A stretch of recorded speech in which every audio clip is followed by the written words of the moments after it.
Hi, my name's Phil. I like talking about politics, and in this video I'd like to discuss the latest Tory party convulsions as Sunak's former pollster becomes the latest to stick the boot in with a politically charged public statement which would have had absolutely no impact were it not for the fact that this person was Sunak's top polling advisor for basically a year.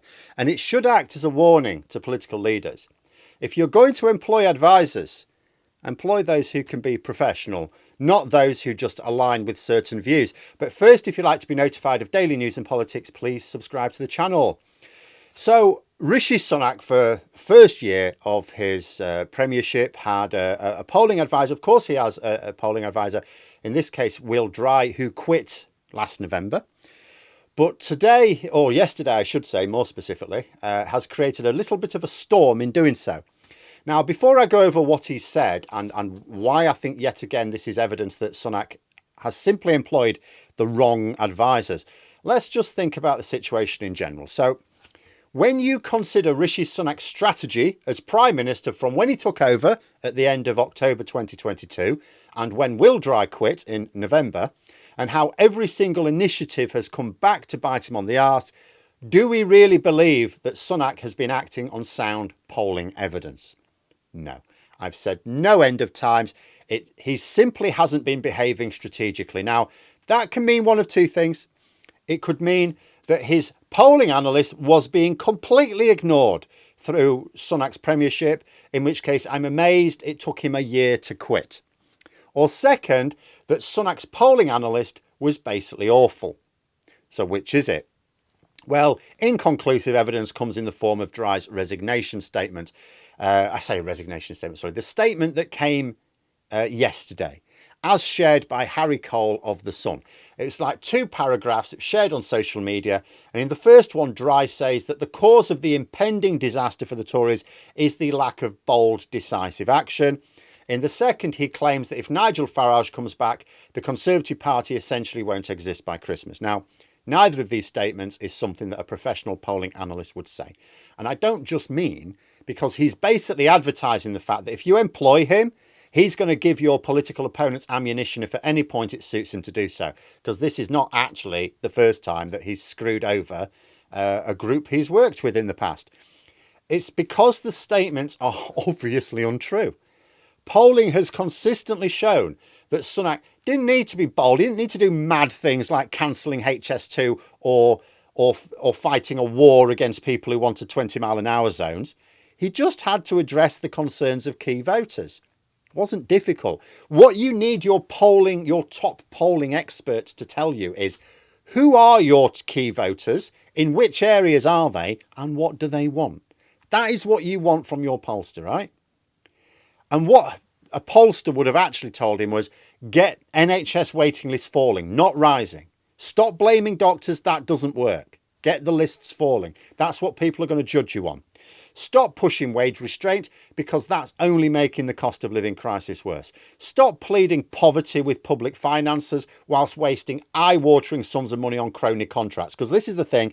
If you as a government claim that, oh yeah, we'd like to do this thing, there's not enough money in the public finances, the media are going to publish stories of money that you are wasting. Your political opponents are going to put campaign leaflets through the door of massive sums of money that you are wasting. So stop wasting. Don't turn a blind eye to fraud and theft of public money. Enforce house building targets in line with the manifesto. Deal with crumbling schools and hospitals. Sunak couldn't hope to reverse what was at the time 12 years of Tory decline. But you know what? Voters don't really pay attention over the last 10 years, 15 years or something like that. They pay attention to what they can remember a couple of years ago. All Sunak had to do was get things improving so that people could say it's better not than 10 years ago, but then a year ago. At that point, that is enough for a lot of voters. Voters will put up with an awful lot of rubbish because they will be concerned, oh, well, the opposition might not be better. And if they can see things improve and it's like, well, we might as well stick with them, things are getting better, you know. The second statement about Farage being able to single-handedly destroy a political party, which in its current form is nearly 200 years old, and in reality is realistically much older, is frankly laughable. If the Conservative Party is destroyed, they will destroy it themselves from within, not without. I took the piss out of David Frost last week for using the YouGov MRP poll, which is linked to Will Dry, to claim that every single Reform UK voter would vote Conservative if Reform UK weren't standing. It not only defied every poll produced in the last few years, but it defied the results of the actual poll he was using. This is why YouGov had to, on the same day, take the extraordinary step of publicly attacking the methodology Frost used, because it was so embarrassingly childish. I mean, people do apply dubious analyses to statistical data at times, do it all the time. But what Frost did was so ridiculous that YouGov couldn't possibly allow people to think that they had anything to do with it. Well, this statement from Will Dry is the same level of ignorance and stupidity. But that is because Dry isn't really a polling analyst. He's a political campaigner who is numerate, whose politics has changed quite a bit over his relatively brief adulthood as well. But people who they won't really know who he is. The mainstream media won't give too much away either. They will just report that Sunak's polling analyst quit last November and is now saying that Sunak is basically getting it all wrong and leading the party to oblivion. That's what they're reporting. Now, the thing is as well, it's credible because it's clearly true that Sunak is getting things wrong, because those ordinary voters are going, well, you're not addressing my concerns. And the polling consistently shows that he is leading the party to oblivion. So the statement is not untrue. It's just the reasons underpinning it are clearly wrong. It's a little bit like Simon Clarke. Simon Clarke, who is the Tory MP, for those who don't know, who a couple of days ago had an article published calling for Rishi Sunak to resign. And basically the entire Tory party, apart from Andrea Jenkins, have all attacked him, including those on his own side, including people very close to him like Liz Truss. They've all said he shouldn't be doing this. This is madness, right? And now Simon Clarke, now that he's been completely isolated, is going, oh, don't blame me. I'm just the one shouting iceberg, as if he's on the Titanic. He's like, no, you're not, mate. You're not the one shouting iceberg. You're the one calling for the captain to be replaced and to charge the iceberg full steam ahead.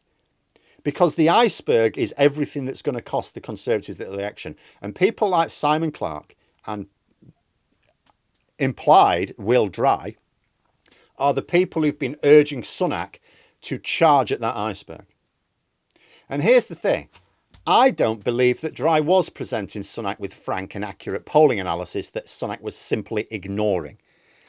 I don't think anyone giving Sunak accurate analysis over the past 15 months, or that first year of his premiership in this case, would have lasted a full year.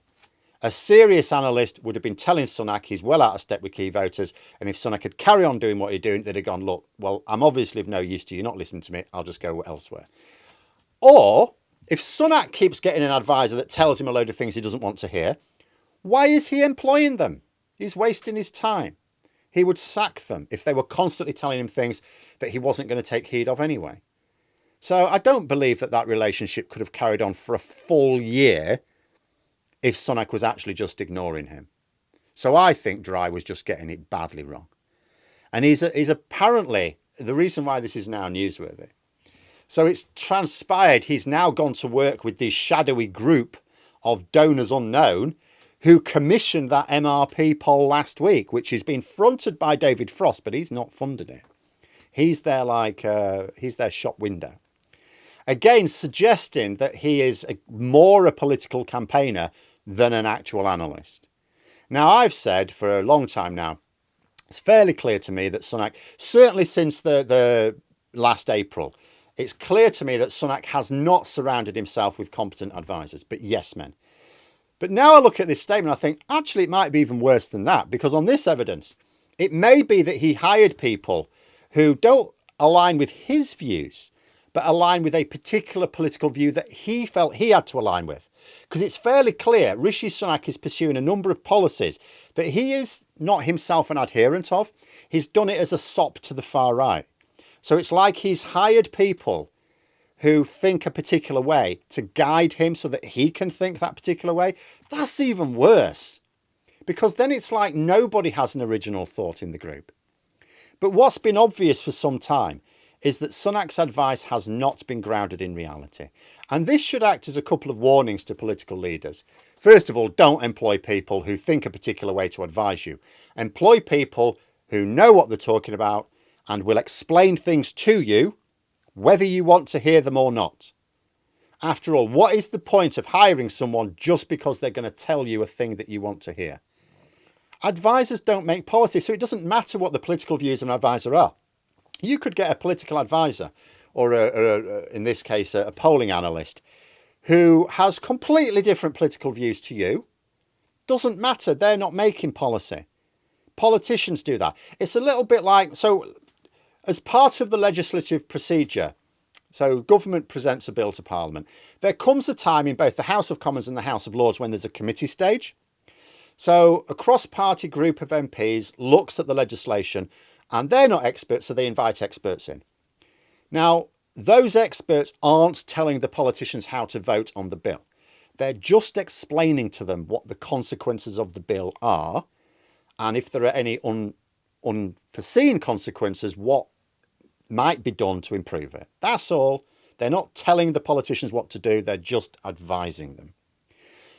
And the second warning that this should serve is, if you hire someone as part of your top team and they turn on you, it will be incredibly damaging for your image. So make sure the people you hire have a sense of honour. You know, because sometimes you do have top advisors who quit, but when they quit, they don't slag off their boss.